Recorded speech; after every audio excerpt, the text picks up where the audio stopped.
بسم اللہ الرحمن الرحیم۔ آج کا ہمارا موضوع ہے آب زمزم کا کنواں۔ آج کی اس ویڈیو میں ہم آپ کو آب زمزم کی تاریخ بتانے جا رہے ہیں، تو چلیے شروع کرتے ہیں۔ آب زمزم سرزمین عرب میں اللہ کی نشانیوں میں سے ایک نشانی ہے۔ زمزم کا بابرکت کنواں اللہ رب العزت نے سیدہ ہاجرہ اور سیدنا اسماعیل علیہ السلام کے لیے ہزاروں برس پہلے جاری فرمایا تھا۔ قدرت الہی سے یہ بابرکت پانی کی اس طرح رواں دواں ہے جس طرح روز اول تھا۔ اب یہ کنواں مطاف حرم کے نیچے تہ خانے میں ہے۔ زمزم کے بارے میں نبی صلی اللہ علیہ وآلہ وسلم نے فرمایا، جس نیک مقصد کے لیے بھی زمزم کا پانی پیا جائے وہ پورا ہو جاتا ہے۔ حضرت ابراہیم علیہ السلام کے گھر عرصہ دراز سے فرزند نہ ہوا تھا۔ آپ علیہ السلام بارگاہ رب العزت میں شب و روز صالح اولاد کی دعائیں مانگتے رہتے، اے میرے رب مجھے نیک بیٹا عطا فرما۔ جب آپ کی دعا بارگاہ الہی میں مقبول ہوئی تو ارشاد باری تعالیٰ ہوا، ہم نے اسے خوشخبری سنائی بردبار لڑکے کی۔ چنانچہ حضرت ابراہیم علیہ السلام کی دوسری زوجہ محترمہ سیدہ ہاجرہ رضی اللہ تعالی عنہا کے بطن مبارک سے حضرت سیدنا اسماعیل علیہ السلام پیدا ہوئے۔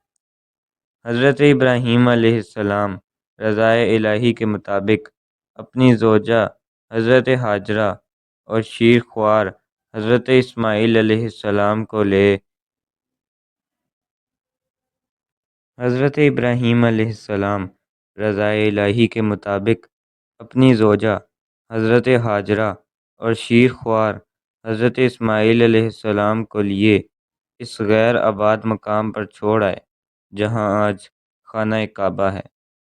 حضرت ابراہیم علیہ السلام نے کھجور کی ایک تھیلی اور پانی کا مشکیزہ حضرت سیدہ ہاجرہ کے سامنے رکھا اور ان کی طرف سے منہ پھیر کر واپس ہونے لگے۔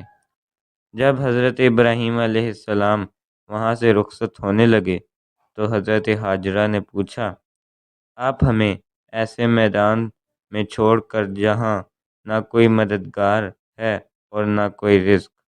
لیکن حضرت ابراہیم نے ان کی طرف نہیں دیکھا۔ آخر بی بی ہاجرہ نے پوچھا، کیا آپ کو یہ حکم اللہ نے دیا ہے؟ حضرت ابراہیم نے ہاں میں جواب دیا۔ حضرت ہاجرہ رضی اللہ تعالیٰ عنہا نے یہ جواب سنا تو فرمایا، اگر یہ خدا کا حکم ہے تو وہ ہمیں ہرگز ضائع نہیں فرمائے گا، اور اپنی جگہ واپس آ کر اطمینان و سکون سے بیٹھ گئیں۔ چند ہی دنوں میں ان کا کھانا پانی ختم ہو گیا اور حضرت اسماعیل پیاس کی وجہ سے رونے لگے۔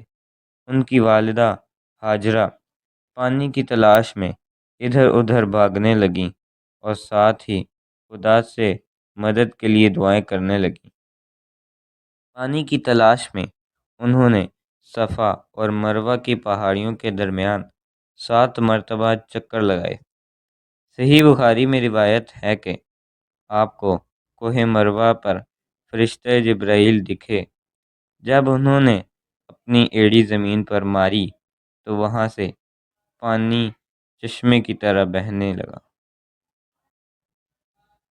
امام ابن جریر الطبری لکھتے ہیں کہ جب بی بی ہاجرہ حضرت اسماعیل کے پاس پہنچیں تو وہ پیاس کی شدت سے اپنے پاؤں زمین پر مار رہے تھے۔ جب فرشتہ جبرائیل نے بی بی ہاجرہ سے ان کی شناخت پوچھی تو انہوں نے اپنی شناخت حضرت ابراہیم کے بچے کی ماں کے طور پر کروائی۔ فرشتہ جبرائیل نے سوال کیا، انہوں نے آپ کو کس کے بھروسے پر چھوڑا؟ بی بی ہاجرہ نے جواب دیا، انہوں نے اللہ پر بھروسہ کر کے ہمیں چھوڑ دیا۔ پھر فرشتہ جبرائیل نے فرمایا کہ پھر انہوں نے آپ کو اسی پر چھوڑ دیا جو کافی ہے۔ اس کے بعد جب حضرت اسماعیل نے پاؤں زمین پر مارے تو وہاں سے آب زمزم بہنے لگا۔ بی بی ہاجرہ نے دیکھا کہ اس جگہ سے پانی نکل رہا ہے جہاں حضرت اسماعیل پاؤں مار رہے تھے۔ انہوں نے اسے جمع کیا اور اپنے بیٹے کو پانی پلایا اور اللہ کا شکر ادا کیا۔ حضرت ہاجرہ رضی اللہ تعالیٰ عنہ نے پانی کو برابر ابلتا دیکھا تو اس کے ضائع ہونے کے ڈر سے پانی کو مخاطب کر کے فرمایا، زمزم، یعنی ٹھہر جا، ٹھہر جا، تو وہ وہیں ٹھہر گیا۔ اسی دوران قبیلہ جرہم کی ایک جماعت پرندوں کو اس وادی کے اوپر چکر لگاتا دیکھ کر وہاں آئی اور حضرت ہاجرہ رضی اللہ تعالیٰ عنہ سے آب زمزم کے قریب قیام کرنے کی اجازت طلب کی۔ اس کے بعد آہستہ آہستہ یہاں لوگ آباد ہونا شروع ہو گئے اور آج یہ گنجان آباد شہر بن گیا ہے۔ بعد میں حضرت ابراہیم خانہ کعبہ کی تعمیر نو کے لیے واپس آئے جسے اللہ کا گھر کہا جاتا ہے۔ اس کو پہلی مرتبہ حضرت آدم نے تعمیر کیا تھا۔ پھر ایک وقت ایسا آیا کہ یہ کنواں سوکھ کر بند ہو گیا۔ ارشاد خداوندی سے نبی پاک صلی اللہ علیہ وآلہ وسلم کے دادا حضرت عبد المطلب نے یہ کنواں دوبارہ کھدوایا جو آج تک جاری و ساری ہے۔ نبی صلی اللہ علیہ وآلہ وسلم فرمانے لگے، بلا شبہ زمزم بابرکت اور کھانے والے کے لیے کھانے کی حیثیت رکھتا ہے۔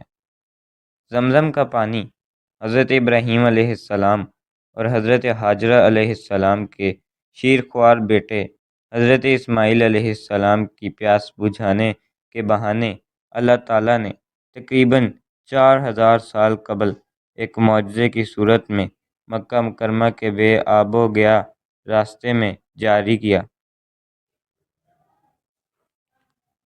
زمزم کا پانی حضرت ابراہیم علیہ السلام اور حضرت ہاجرہ علیہ السلام کے شیرخوار بیٹے حضرت اسماعیل علیہ السلام کی پیاس بجھانے کے بہانے اللہ تعالیٰ نے تقریباً 4000 سال قبل ایک معجزے کی صورت میں مکہ مکرمہ کے بے آب و گیا ریگستان میں جاری کیا جو آج تک جاری ہے۔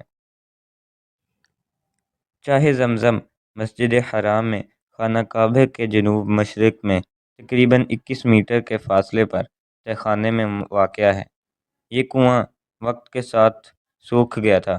نبی پاک صلی اللہ علیہ وآلہ وسلم کے دادا حضرت عبد المطلب نے اشارہ خداوندی سے دوبارہ کھدوایا جو آج تک جاری و ساری ہے۔ آب زمزم کا سب سے بڑا نہانا حجر اسود کے پاس ہے، جبکہ اذان کی جگہ کے علاوہ صفا و مروہ کے مختلف مقامات سے بھی نکلتا ہے۔ 1953 تک تمام کنوؤں سے پانی ڈول کے ذریعے نکالا جاتا تھا، مگر اب مسجد حرام کے اندر اور باہر مختلف مقامات پر آب زمزم کی سبیلیں لگا دی گئی ہیں۔ آب زمزم کا پانی مسجد نبوی میں بھی عام ملتا ہے اور حجاج کرام یہ پانی دنیا بھر میں اپنے ساتھ لے جاتے ہیں۔ حقیقت یہ ہے کہ آب زمزم اللہ کریم کا ایک زندہ جاوید معجزہ ہے اور اس پر جب بھی اور جتنی بھی تحقیق کی جائے کم ہے۔ ابن الصاحب المصری کہتے ہیں کہ میں نے آب زمزم کا وزن مکہ کے ایک چشمے کے پانی سے کیا تو میں نے زمزم کو اس سے 1/4 حصہ وزنی پایا۔ پھر میں نے میزان طب کے حساب سے دیکھا تو اس کو تمام پانیوں سے طبی اور شرعی لحاظ سے افضل پایا۔